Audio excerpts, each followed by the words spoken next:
noite, boa tarde. Estamos recebendo você aqui em mais uma edição ao vivo do Informe Região. A gente segue por aqui agora 1h15 da tarde. Criciúma está marcando aí a casa dos 27 graus e eu te trago mais informações. O Estado protocola ação no STF para a derrubada das cotas para a pesca artesanal da tainha e você vai ver também. Governo do Estado e Latam anunciam ampliação de voos no aeroporto de Jaguaruna.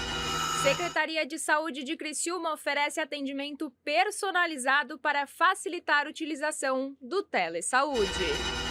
Organização Meteorológica Mundial da ONU confirma que 2024 foi o ano mais quente em 175 anos. Essas e outras notícias você confere agora no Informe Região.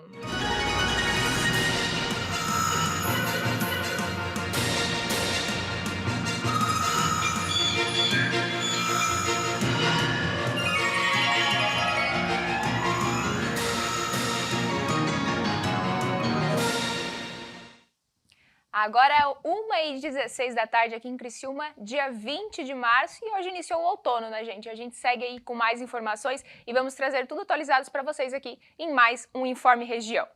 A Procuradoria-Geral do Estado protocolou ontem uma ação no Supremo Tribunal Federal, o STF, em que pede a suspensão dos limites estabelecidos para a pesca da tainha na modalidade arrasto de praia em Santa Catarina. O objetivo é evitar o impacto financeiro sobre os pescadores artesanais catarinenses, já que, caso a restrição imposta pela Portaria Interministerial de fevereiro deste ano permaneça vigente, eles não poderão capturar mais do que 800 toneladas de peixe durante a temporada. Essa questão da pesca da tainha em Santa Catarina é muito relevante, por dois grandes aspectos. O primeiro é o aspecto econômico. Pessoas sobrevivem da pesca da tainha, porque se alimentam da tainha ou porque vendem o pescado, mas em pequenas proporções. O segundo aspecto é um aspecto cultural, que é protegido pela Constituição. Isso faz parte da cultura do catarinense. Para proteger esses dois aspectos contra uma portaria do Ministério de Pesca e do Ministério do Meio Ambiente, que é discriminatória contra Santa Catarina, o governador Jorginho Melo determinou à Procuradoria-Geral do Estado que ingressasse com uma ação judicial, o que nós fizemos. O que nós estamos discutindo é exatamente essa portaria que estabelece uma regra com cota de pesca apenas para o estado de Santa Catarina. E cota de pesca, inclusive, para pesca de arrasto, ou seja, aquela pesca que a gente vê na praia, que vê os pescadores puxando a rede e que é uma pesca, obviamente, artesanal, que não se confunde com a pesca industrial, feita com equipamentos e com grandes embarcações. A determinação do governador Jorginho Melo foi cumprida, nós ingressamos com uma ação judicial no Supremo Tribunal Federal, pedindo que essa discriminação arbitrária seja imediatamente cessada. E o outono chegou oficialmente no hemisfério sul, marcando a transição entre o verão quente e úmido para um período mais seco e com temperaturas gradativamente mais baixas. Em Santa Catarina, a estação será caracterizada por temperaturas acima da média, maior amplitude térmica e um padrão de chuvas diferente do registrado nos meses anteriores. Outro fenômeno marcante do outono catarinense será a maior variação de temperatura ao longo do dia. As manhãs e noites tendem a ser mais amenas, enquanto as tardes podem registrar temperaturas elevadas, especialmente nas regiões do oeste e litoral. Conforme a estação avança, o inverno se aproxima, o ingresso de massas de ar frio se torna mais frequente, trazendo temperaturas mais baixas. E ainda falando sobre o clima, a Organização Meteorológica Mundial da ONU confirmou que 2024 foi o ano mais quente em 175 anos de registro científico. Apesar de quebrar o recorde, o relatório da instituição trouxe dados preliminares que estimam um aquecimento global de longo prazo entre 1,34 graus e 1,41 em comparação ao mesmo período. Mas, de acordo com a organização, é um sinal de alerta de que estamos aumentando os riscos para as nossas vidas, economias e para o planeta. Os pesquisadores avaliam que o recorde de temperaturas globais registrado no ano passado e quebrado em esse ano foi causado principalmente pelo aumento contínuo das emissões de gases do efeito estufa, associado aos fenômenos Laninha e El Niño. Cerca de 90% da energia retida pelos gases, com efeito de estufa no sistema terrestre, é armazenada nos oceanos, o que levou à observação da taxa de aquecimento dos oceanos mais alta dos últimos 65 anos, além da duplicação da taxa de subida do mar. Segundo o secretário-geral da ONU, Antônio Guterres, o relatório também mostra que ainda é possível limitar o aumento da temperatura global em longo prazo. A seguir, gente, Secretaria de Saúde de Criciúma oferece atendimento personalizado para facilitar a utilização do telesaúde.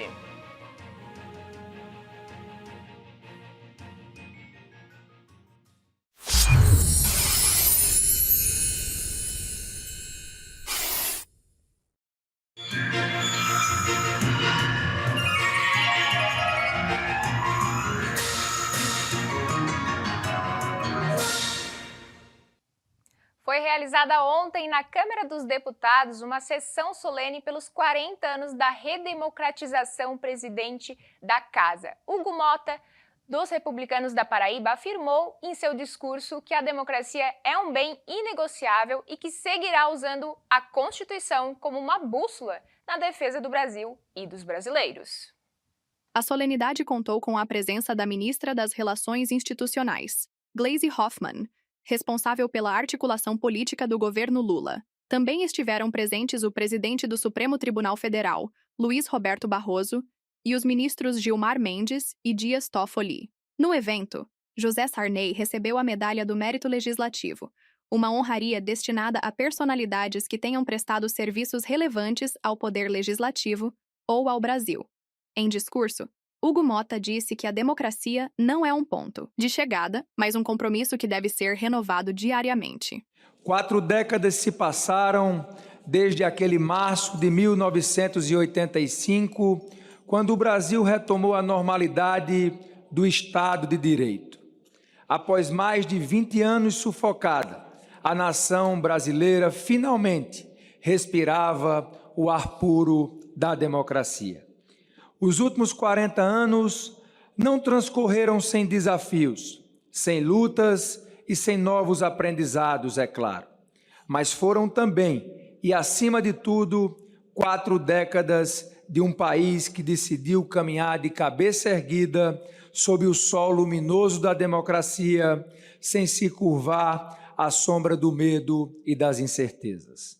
Hugo Mota ainda destacou no seu discurso que carrega a responsabilidade de representar uma geração que tem a democracia como um princípio básico. Mota acrescentou que a liberdade de que hoje desfrutam os mais de 200 milhões de habitantes do nosso país é resultado da ação destemida dos brasileiros que foram às ruas em defesa das diretas já e também do empenho incondicional de personagens fundamentais da nossa história. Esses brasileiros de fibra provaram mais uma vez que mesmo a menor das chamas é capaz de vencer a mais opressora escuridão. Dessa maneira, ao celebrarmos hoje esses 40 anos, fazemos mais do que lembrar, reafirmamos que o Brasil pertence ao povo, que as instituições e as liberdades individuais são inegociáveis, que a democracia é o único caminho legítimo para a grandeza desta nação. O presidente do Supremo Tribunal Federal, Luiz Roberto Barroso, disse em seu discurso que a história do Brasil sempre fora a história da quebra da legalidade ou tentativa de quebra da legalidade e citou a importância da Constituição de 1988 para a estabilidade do país. Nesse momento em que há escuridão no horizonte global, nós podemos ser as luzes do caminho. Eu tenho muita fé no Brasil e creio que com integridade, civilidade, idealismo e competência nós podemos ser a sensação do mundo. Ainda para marcar os 40 anos da redemocratização do Brasil, os edifícios e as cúpulas da Câmara dos Deputados e do Senado Federal receberão a projeção de frases e imagens relativas ao tema nesta terça-feira. Dentre as imagens a serem projetadas estarão a de José Sarney e a de Tancredo Neves, eleito presidente em 1984 de forma indireta pelo Colégio Eleitoral, mas que morreu antes de tomar posse, sendo substituído pelo vice. As imagens de ambos se juntará à frase liberdade, pluralidade e participação.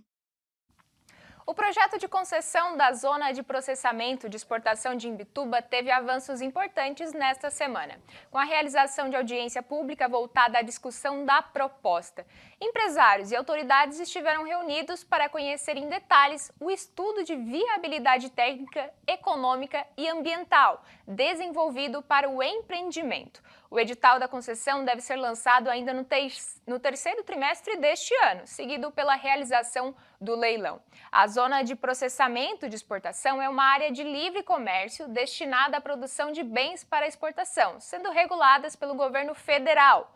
Com incentivos fiscais e regimes aduaneiros especiais, o modelo tem potencial para atrair investimentos estratégicos e fomentar a industrialização na região sul de Santa Catarina. A estimativa inicial é de que o empreendimento gere mais de 700 empregos e fortaleça a economia da nossa região. A Secretaria de Saúde de Criciúma está oferecendo até a próxima segunda-feira pela manhã um atendimento personalizado para facilitar a utilização do telesaúde para as pessoas da terceira idade. A comunicação digital se consolidou como uma ferramenta eficiente, oferecendo agilidade no atendimento ao cliente e troca de informações. Um exemplo disso é o Telesaúde, que automatizou o serviço de agendamento de consultas e a dispensação de receitas da Secretaria de Saúde de Criciúma. E pensando nisso, a equipe da Secretaria vem realizando durante toda a semana uma aula durante os intervalos das atividades no Centro de Convivência da Terceira Idade da FASC, para esclarecer qualquer tipo de dúvida. Então, nós temos idosos, hoje em dia também eles são muito tecnológicos, apesar de muitos dizerem o idoso não acessa muito a questão da tecnologia, mas já os que participam aqui do Centro da Terceira Idade já têm uma visão um pouco mais diferente. Nós estamos, então, ensinando eles de que forma eles acessam através do aplicativo WhatsApp, onde eles gravam o número do Telesaúde, 3445-8400. Salvando esse número, eles dão um oi e iniciam a conversa.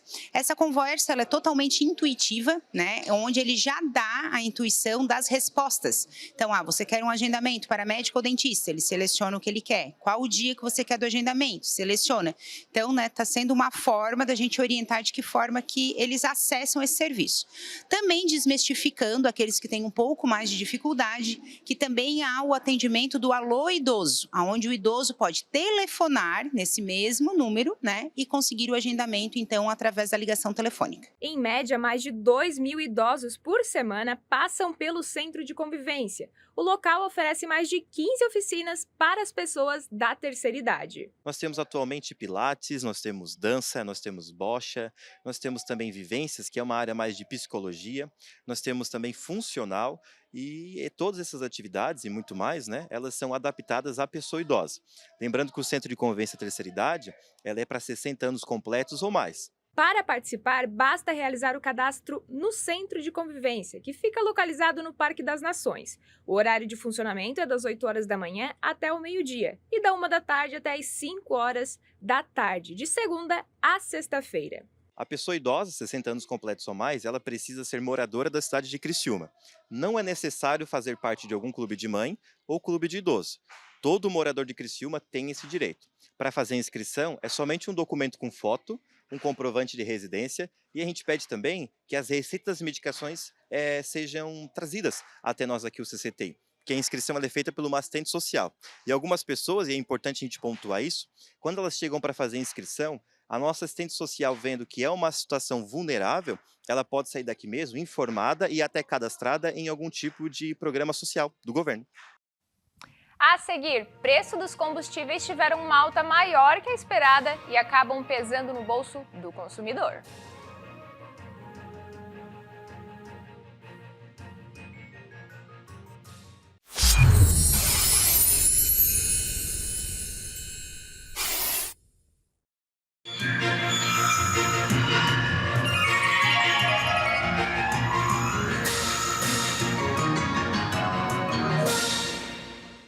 Agora 13h37. Os preços dos combustíveis tiveram uma alta maior que a esperada e acabaram pesando no bolso do consumidor final. Um reajuste em uma das etapas da cadeia produtiva é repassado para as outras, e isso acaba afetando o valor nas bombas. Os preços dos combustíveis tiveram uma alta 2,89% em média. Parte dessa alta é consequência do reajuste no Imposto sobre Circulação de Mercadorias e Serviços, o ICMS, cobrados dos estados, sobre os combustíveis. Desde o dia 1º de fevereiro, os estados passaram a cobrar um adicional de 10 centavos sobre a gasolina e de 6 centavos sobre o diesel. Mas os preços médios dos 3 combustíveis subiram mais do que o proposto. O litro da gasolina ficou quase 16 centavos mais caro, passando de R$ 6,34 para R$ 6,50, alta de 2,45% e cerca de 6 centavos além do reajuste do ICMS. Já o litro do diesel DES ficou 27 centavos mais caro, passando de R$ 6,35 para R$ 6,62. Especialistas afirmaram que a principal razão para a alta acima do imposto estadual é o efeito cascata. O ICMS é um imposto que incide no início da cadeia produtiva dos combustíveis, seja na refinaria ou na empresa responsável por importar o produto. Dessa forma, o custo é repassado ao longo de todos os outros participantes da cadeia. As empresas determinam suas margens de lucro por percentuais sobre o custo da produção.